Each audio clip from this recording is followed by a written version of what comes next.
Welcome to part 1 of the Enid Review of the year 2016. The story so far. The band had finished the recording of Dust and had played a couple of warm-up shows toward the end of 2015 with this lineup. 2016 had been meticulously planned months in advance. This was the year the Enid were going to reach a wider audience and secure their future, and it couldn't have started better. Hi everyone, just a little message to say thank you so much for voting us your Band of the Year in the Prog Magazine Readers Poll. The Enid had been voted Best Band, Joe Payne had been voted Best Vocalist for the second year running, Robert John Godfrey was voted Best Keyboardist, having been given the Visionary Award the previous year, Jason Ducker was nominated for Best Guitarist, and Dave Story for Best Drummer. The band were also nominated for Best Multimedia Album and Best Live Event for the Bridge Live at Union Chapel. You might say it was the best possible way to start the year. This is just the best possible way to start the year. Thank you. We are going to give it everything we've got this year, and we're not going to let you down. Any expectation you might have of us is going to be met and exceeded, we promise you. Dom Tofield had left the band to go and teach English in Thailand, never to return, or so we thought. So once again, we brought back multi-instrumentalist Nick Wills to the fold. Also joining us was our sound engineer Tom Stilgo, and Josh Judd, who started off the year as our merchandise manager. The band were fired up and ready to hit the road.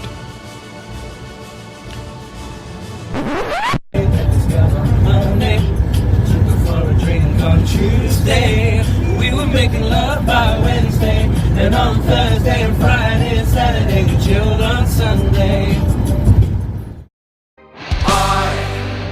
I believe seeing, believe me, it's hard to believe in you. The tour took us up and down the country in the first 3 months in what was an exhausting schedule.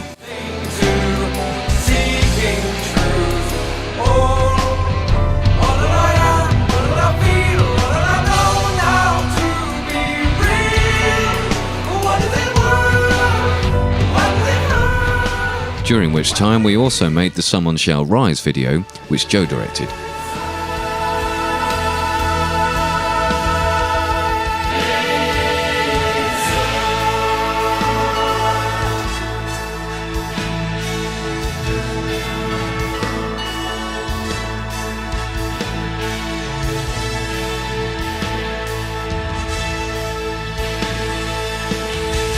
Then it was back on the road again for some more Dust shows.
It was the band's most successful tour for some years.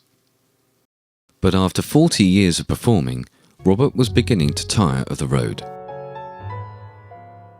At the beginning of the tour, he announced that he would step down from live performances with the band. The final show of the tour at Cadogan Hall on April 2nd would be Robert's farewell testimonial.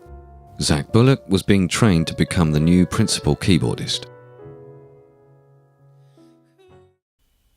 Good night, my friends. I'll be joining you.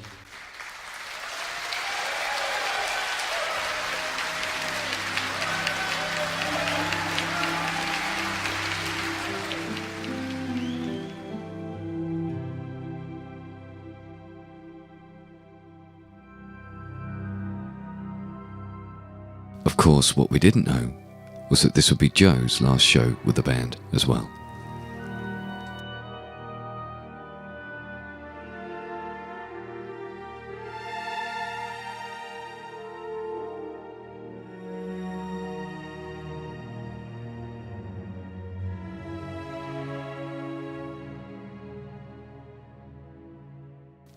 But no rest for the wicked. Shortly after Cadogan Hall, the band flew out to Japan, where they'd been invited to play a short tour.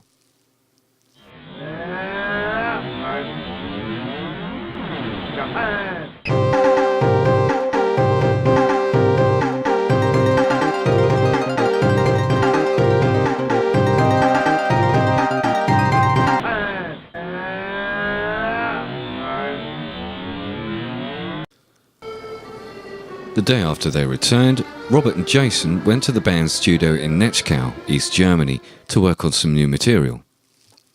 Meanwhile, back in Northampton, the remaining members began prepping for the forthcoming In the Region of the Summer Stars 40th anniversary shows.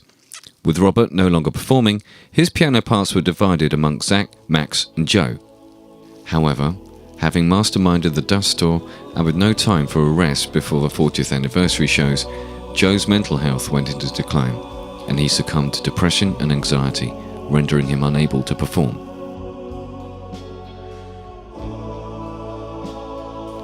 We cancelled the first show of the tour in Leicester to give Joe some time to recover, hoping that he'd be able to join us again. But unfortunately that wasn't the case. We had to come up with a solution fast, or face financial ruin. Meantime, Dom Toefield had returned from Thailand. The band was under immense pressure. Apart from that.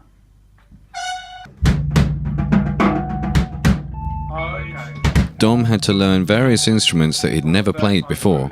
It's when I go onto the snare drum. Okay. I think is it the third time? No, it's the fourth time, I think. There's a tempo block. 2, 3, 4.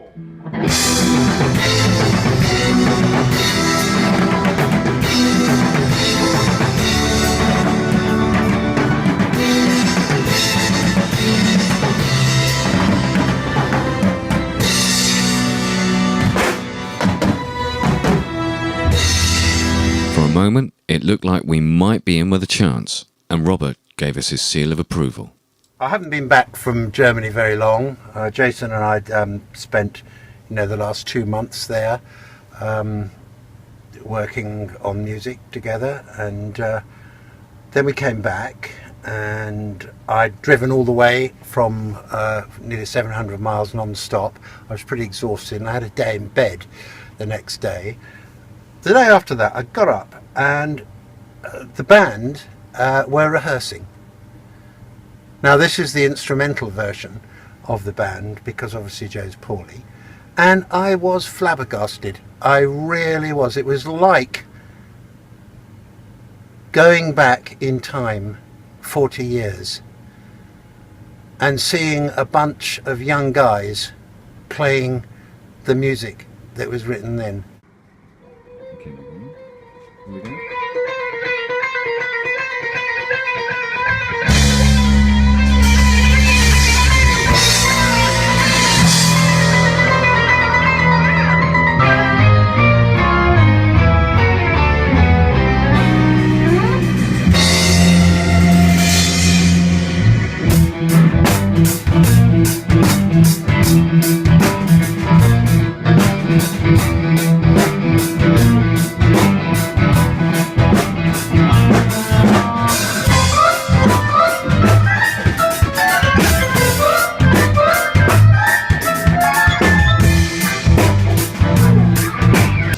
Dom, are you looking forward to returning to playing with the Enid this evening? Not really. I hate them all.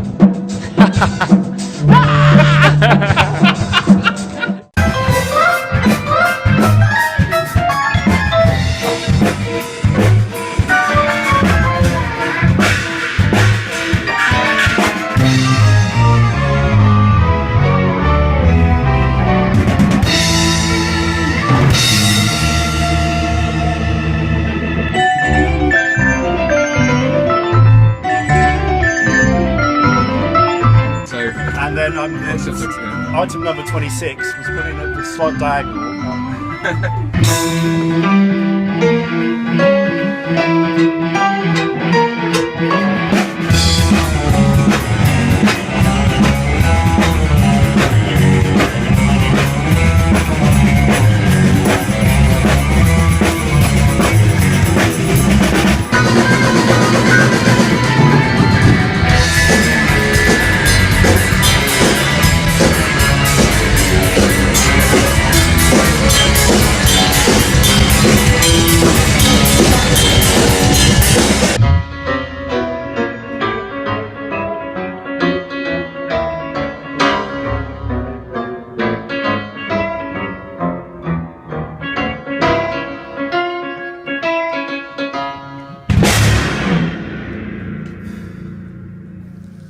Coming up in part 2, the band play their biggest show of the year, and 4 of these people would not see it to the end of the year.